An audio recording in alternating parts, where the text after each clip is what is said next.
ਅਗਲੀ ਖਬਰ ਵੱਲ ਚਲੀਏ ਤੇ ਜਿਹੜੀ ਸੀਰੀਆ ਦੇ ਨਾਲ ਰਿਲੇਟਡ ਆ ਵਾਈਟ ਹਾਊਸ ਪਹਿਲੀ ਮੀਟਿੰਗ ਜਿਹੜੀ ਆ ਮੇਜਰ ਮੀਟਿੰਗ ਸੀਰੀਆ ਦੇ ਲੀਡਰ ਜਿਹੜੇ ਆ ਨਵੇਂ ਬਣੇ ਹੈਗੇ ਆ ਸੀਰੀਆ ਦੇ ਪ੍ਰੈਜ਼ੀਡੈਂਟ ਅਹਿਮਦ ਅਲ ਸ਼ਰਾ ਉਹਨਾਂ ਦੇ ਨਾਲ ਕਰਨ ਜਾ ਰਹੇ ਹੈਗੇ ਆ। ਸੋ ਸੀਰੀਆ ਦੇ ਪ੍ਰੈਜ਼ੀਡੈਂਟ ਵਾਈਟ ਹਾਊਸ ਦੇ ਵਿੱਚ ਮਿਲਣਗੇ ਤੇ ਦੇਖਦੇ ਆ ਵੀ ਇਹਨਾਂ ਦੇ ਜਿਹੜੇ ਮੀਟਿੰਗ ਤੋਂ ਬਾਅਦ ਕਿਹੜੇ ਮੇਨ ਇਸ਼ੂਜ਼ ਹੈਗੇ ਆ ਜਿਨ੍ਹਾਂ ਦੇ ਉੱਤੇ ਗੱਲਬਾਤ ਹੋਊਗੀ। ਜਿਹੜੇ ਸੀਰੀਆ ਦੇ ਵਿੱਚ ਜੋ ਇਸ ਟਾਈਮ ਦਾ ਪ੍ਰੈਜ਼ੀਡੈਂਟ ਆ ਕਿਸੇ ਟਾਈਮ ਤੇ ਮੋਸਟ ਵਾਂਟਡ ਬੰਦਾ ਸੀ ਅਮਰੀਕਾ ਦਾ। $10 ਮਿਲੀਅਨ ਇਹਦੇ ਤੇ ਨਾਮ ਵੀ ਰੱਖਿਆ ਹੋਇਆ ਸੀ। ਪਰ ਅੱਜ ਕੱਲ ਹੁਣ ਟਰੰਪ ਹੁਣੀ ਕਹਿੰਦੇ ਵੀ ਬੜਾ ਤਗੜਾ ਫਾਈਟਰ ਹੈਗਾ ਆ ਤੇ ਸਾਡਾ ਦੋਸਤ ਹੈਗਾ ਆ। ਤੇ ਹੁਣ ਅੱਜ ਵਾਈਟ ਹਾਊਸ ਦੇ ਵਿੱਚ ਉਹਨਾਂ ਦੀ ਜਿਹੜੀ ਮੀਟਿੰਗ ਹੋਣ ਜਾ ਰਹੀ ਆ।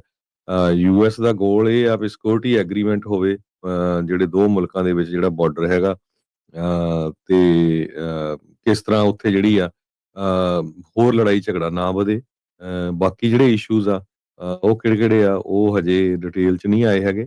ਪਰ ਮੀਟਿੰਗ ਜ਼ਰੂਰ ਅੱਜ ਟਰੰਪ ਉਹਨਾਂ ਦੇ ਨਾਲ ਹੋਣ ਜਾ ਰਹੀ ਹੈ। ਚੜ੍ਹਦੇ ਸੂਰਜ ਨੂੰ ਸਲਾਮਾਂ ਇਹੀ ਹੁੰਦੀਆਂ ਹੈ ਹਰਜੋਤ ਸਿੰਘ ਜੀ। ਜਿਹੜਾ ਬੰਦਾ ਸੱਤਾ 'ਚ ਆ, ਜਿਹੜਾ ਬੰਦਾ ਟੇਬਲ ਤੇ ਆ, ਜਿਹਦੇ ਕੋਲ ਮੁਲਕ ਆ, ਜਿਹਦੇ ਕੋਲ ਸਟੇਟ ਆ, ਉਹ $10 ਮਿਲੀਅਨ ਜਿਹਨੂੰ ਫੜਾਉਣ ਵਾਲੇ ਨੂੰ ਵੀ ਮਤਲਬ $10 ਮਿਲੀਅਨ ਇਹਨੂੰ ਫੜਾਉਣ ਵਾਲੇ ਨੂੰ ਮਿਲਣੇ ਸੀਗੇ, ਉਹ ਅੱਜ ਰਾਸ਼ਟਰਪਤੀ ਦੇ ਨਾਲ ਹੱਥ ਸੁੱਟ ਰਿਹਾ ਆ।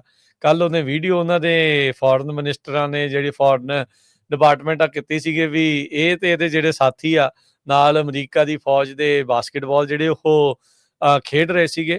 ਸੋ ਅਲ ਕਾਇਦਾ ਦਾ ਮੈਂਬਰ ਜਿਹੜਾ ਉਹ ਰਿਹਾ ਹੋਵੇ, ਜਿਹੜਾ ਮੌਜੂਦਾ ਹੁਣ ਸੀਰੀਆ ਦਾ ਪ੍ਰੈਜ਼ੀਡੈਂਟ ਅਹਿਮਦ ਅਲ ਸ਼ਰਾ। ਸੋ ਉਹ ਹੁਣ ਟਰੰਪ ਹੁਣਾਂ ਦੇ ਨਾਲ ਬਰਾਬਰ ਕੋਟ ਪੈਂਟ ਪਾ ਕੇ ਜਿਹੜਾ ਉਹ ਬੈਠਾ ਆ ਤੇ ਹੁਣ ਪ੍ਰੈਜ਼ੀਡੈਂਟ ਦੇ ਨਾਮ ਦੇ ਨਾਲ ਜਿਹੜਾ ਉਹ ਜਾਣਿਆ ਜਾਂਦਾ ਆ। ਕਿਸੇ ਟਾਈਮ ਦੇ ਉੱਤੇ ਉਹਦੇ ਨਾਂ ਦੇ ਅੱਗੇ ਮੋਰੇ ਟੈਰਰਿਸਟ ਜਿਹੜਾ ਉਹ ਲੱਗਦਾ ਸੀ ਤੇ $10 ਮਿਲੀਅਨ ਦਾ ਜਿਹੜਾ ਉਸਦੇ ਉੱਤੇ ਨਾਮ ਸੀਗਾ। ਸੋ ਵਾਈਟ ਹਾਊਸ ਦੇ ਜਿਹੜੇ ਪ੍ਰੈਸ ਸਕੱਤਰ ਕੈਰੋਲਿਨ ਲੈਵੈਟ ਉਹਨਾਂ ਨੇ ਕਿਹਾ ਵੀ ਕਹਿੰਦੇ ਵੀ ਇਹ ਰਾਸ਼ਟਰਪਤੀ ਟਰੰਪ ਦੀ ਡਿਪਲੋਮੈਸੀ ਦੇ ਐਫਰਟਸ ਦੇ ਵਿੱਚੋਂ ਇੱਕ ਆ ਵੀ ਉਹ ਦੁਨੀਆ ਦੇ ਵਿੱਚ ਉਹ ਸ਼ਾਂਤੀ ਲਿਆਉਣ ਦੇ ਲਈ ਕਿਸੇ ਦੇ ਨਾਲ ਵੀ ਮੁਲਾਕਾਤ ਤੇ ਹਰ ਇੱਕ ਦੇ ਨਾਲ ਮੁਲਾਕਾਤ ਕਰਨ ਦੇ ਲਈ ਉਹ ਰਾਜੀ ਜਿਹੜੇ ਉਹ ਹੈਗੇ ਨੇ। ਤੇ ਜਿੱਦਾਂ ਤੁਸੀਂ ਦੱਸਿਆ ਵੀ ਟਰੰਪ ਉਹਨਾਂ ਨੇ ਆਲਰੇਡੀ ਕਿਹਾ ਵੀ ਅਲ ਸ਼ਰਾ ਜਿਹੜਾ ਆ ਉਹ ਇਸ ਟਾਈਮ ਬਹੁਤ ਵਧੀਆ ਕੰਮ ਕਰ ਰਿਹਾ ਤੇ ਉਹਨੇ ਸੀਰੀਆ 'ਚ ਬੜੀ ਪ੍ਰੋਗਰੈਸ ਕੀਤੀ ਆ। ਬਸ਼ਰ ਅਲ ਅਸਾਦ ਨੂੰ ਭਜਾ ਕੇ ਜਿਹੜਾ ਆ ਉੱਥੇ ਰਸ਼ੀਆ 'ਚ ਘੱਲਿਆ ਤੇ ਇੱਥੋਂ ਤੱਕ ਵੀ ਪਤਾ ਲੱਗ ਰਿਹਾ ਹਰਜੋਤ ਸਿੰਘ ਜੀ ਵੀ ਇਹਨਾਂ ਦੇ ਵੀ ਸੰਬੰਧ ਰਸ਼ੀਆ ਦੇ ਨਾਲ ਠੀਕ ਠਾਕ ਹੀ ਜਿਹੜੇ ਉਹ ਨਾਲ ਦੇ ਨਾਲ ਚੱਲ ਰਹੇ ਹੈਗੇ ਆ। ਜਿਸ ਮੁਲਕ ਦੇ ਵਿੱਚ ਸੱਤਾਧਾਰੀ ਤੇ ਜਿਹਨੂੰ ਕੱਢਿਆ ਹੋਵੇ ਉਹ ਦੋਨੋਂ ਇੱਕੋ ਮੁਲਕ ਦੇ ਨਾਲ ਇਸ ਟਾਈਮ ਸਾਂਝੀ ਜਿਹੜੀ ਦੋਸਤੀ ਆ ਉਹ ਨਾਲ ਦੇ ਨਾਲ ਰੱਖ ਰਹੇ ਹੈਗੇ ਆ। ਸੋ ਕਹਿੰਦੇ ਵੀ ਇਹ ਕਿਹਾ ਜਾ ਰਿਹਾ ਵੀ ਜਿਹੜਾ ਅਲ ਸ਼ਰਾ ਆ ਉਹਨੇ ਜਿਹੜੀ ਇਹ ਮੀਟਿੰਗ ਦੀ ਜ਼ਿਆਦਾ ਮੰਗ ਕੀਤੀ ਸੀ, ਉਹਦੀਆਂ ਆਪਣੀਆਂ ਪ੍ਰਾਇਓਰਟੀਜ਼ ਇਸ ਦੇ ਵਿੱਚ ਨਾਲ ਸੀ। ਖਾਸ ਕਰਕੇ ਸੀਰੀਆ ਦੇ ਉੱਤੇ ਜਿਹੜੀਆਂ ਲਾਈਆਂ ਹੋਈਆਂ ਪੁਰਾਣੀਆਂ ਸੈਂਕਸ਼ਨਸ ਆ ਅਸਦ ਦੀ ਸਰਕਾਰ ਦੇ ਮੌਕੇ ਦੀਆਂ, ਉਹਨਾਂ ਨੂੰ ਜਿਹੜਾ ਉਹ ਹਟਵਾਉਣ ਖਾਤਰ ਇੱਥੇ ਜ਼ਿਆਦੀਆਂ ਜਿਹੜੀਆਂ ਆ ਉਹ ਗੱਲਾਂ ਜਿਹੜੀਆਂ ਉਹ ਕਰ ਰਿਹਾ ਆ। ਸੋ ਹਾਲ ਦੀ ਘੜੀ ਇੱਕ ਸੀਜ਼ਰ ਐਕਟ ਆ ਜਿਹੜਾ ਸੈਂਕਸ਼ਨਸ ਦਾ, ਜਿਸ ਨੂੰ ਟਰੰਪ ਹੁਣਾਂ ਨੇ ਵੇਵ ਕੀਤਾ ਹੋਇਆ ਆ ਤੇ ਇਹਦੀ ਪਰਮਾਨੈਂਟ ਰਿਪੀਲ ਕਾਂਗਰਸ ਦੇ ਵਿੱਚ ਹੀ ਇੱਕ ਮਤੇ ਦੇ ਜ਼ਰੀਏ ਕੀਤੀ ਜਿਹੜੀ ਉਹ ਜਾ ਸਕਦੀ ਹੈਗੀ ਆ।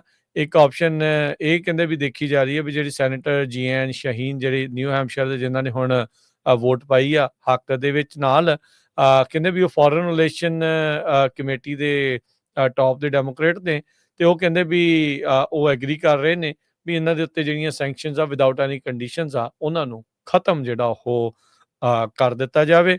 ਇੱਕ ਲਿੰਡਸੀ ਗ੍ਰਾਹਮ ਆ ਉਹ ਡਰਾਫਟ ਕਰ ਰਹੇ ਆ ਪ੍ਰਪੋਜ਼ਲ, ਜਿਹਦੇ ਵਿੱਚ ਕਹਿੰਦੇ ਵੀ ਜਿਹੜੀਆਂ ਕੰਡੀਸ਼ਨਸ ਆ ਸੈਂਕਸ਼ਨਸ ਰਿਪੀਲ ਦੇ ਲਈ ਕੁਝ ਰੱਖੀਆਂ ਜਾਣ ਤੇ ਜਿਨ੍ਹਾਂ ਦੀ ਹਰ 6 ਮਹੀਨਿਆਂ ਬਾਅਦ ਜਿਹੜੀ ਉਹਨਾਂ ਦੀ ਚੈਕਿੰਗ ਹੋਣੀ ਜਿਹੜੀ ਉਹ ਚਾਹੀਦੀ ਆ। ਪਰ ਹੈਡਲਾਈਨ ਇਹ ਆ 10 ਮਿਲੀਅਨ ਦੀ ਜਿਸ ਦੇ ਸਿਰ ਦੇ ਉੱਤੇ ਇਨਾਮ ਸੀਗਾ ਅਮਰੀਕਾ ਦਾ ਮੋਸਟ ਵਾਂਟਡ, ਉਹ ਅੱਜ ਰਾਸ਼ਟਰਪਤੀ ਟਰੰਪ ਦੇ ਨਾਲ ਵਾਈਟ ਹਾਊਸ ਦੇ ਵਿੱਚ ਮੌਜੂਦ ਆ। ਇਹ ਉਹਨਾਂ ਲਈ ਵੀ ਲੈਸਨ ਆ ਜਿਹੜੇ ਬਹੁਤ ਸਾਰੇ ਲੋਕ ਆਪਣੀ ਜਿਹੜੀ ਆ ਇੰਟੈਲੀਜੈਂਸ ਹੀ ਝਾੜਦੇ ਰਹਿੰਦੇ ਵੀ ਅੱਜ ਕੱਲ ਦਾ ਜਿਹੜਾ ਯੁੱਗ ਆ ਉਹ ਹਥਿਆਰਾਂ ਦਾ ਯੁੱਗ ਨਹੀਂ, ਅੱਜ ਤਾਂ ਪੈਨ ਦਾ ਯੁੱਗ ਆ। ਜਿਹੜੀ ਲੜਾਈ ਹੈਗੀ ਆ ਸਾਰਾ ਕੁਝ ਹੀ ਚੱਲਣਾ ਪੈਂਦਾ। ਹੁਣ ਤੁਹਾਡੇ ਸਾਹਮਣੇ ਆ ਵੀ ਜਿਹੜੇ ਬੰਦੇ ਤੇ ਅਲ ਕਾਇਦਾ ਦਾ ਮੈਂਬਰ ਰਿਹਾ ਹੋਵੇ, ਇੰਨੇ ਸਾਲ ਲੜਾਈ ਲੜੀ ਹੋਵੇ, 10 ਮਿਲੀਅਨ ਦਾ ਨਾਮ ਹੋਵੇ ਤੇ ਹੁਣ ਦੇਖ ਲਓ ਵੀ ਕਿੱਥੇ ਆ ਕੇ ਬੈਠਾ ਆ।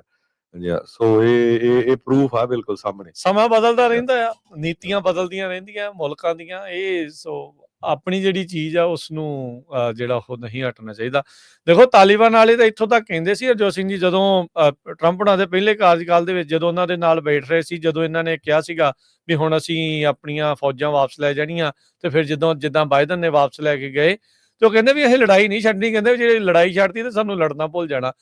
ਚਲੋ ਇਹ ਚੀਜ਼ਾਂ ਇੱਕ ਨਹੀਂ, ਹੋਰ ਪਤਾ ਨਹੀਂ ਕਿੰਨੀਆਂ ਕਮਿਊਨਿਟੀਜ਼ ਇਸ ਤਰੀਕੇ ਦੇ ਨਾਲ ਜਿਹੜੀਆਂ ਆ ਉਹ ਸੋਚਦੀਆਂ ਹੋਣਗੀਆਂ। ਸੋ ਕੱਲ ਨੂੰ ਆ ਕੇ ਫਿਰ ਛਿੱਤਰ ਹੀ ਪੈਣਗੇ ਜੇ ਤੁਹਾਨੂੰ ਲੜਨਾ ਨਾ ਆਉਂਦਾ ਹੋਊਗਾ। ਸੋ ਤਿਆਰੀ ਜਿਹੜੀ ਹੋਣੀ ਚਾਹੀਦੀ ਆ, ਚੜ੍ਹ ਕੇ ਨਹੀਂ ਜਾਣ ਦੀ ਲੋੜ।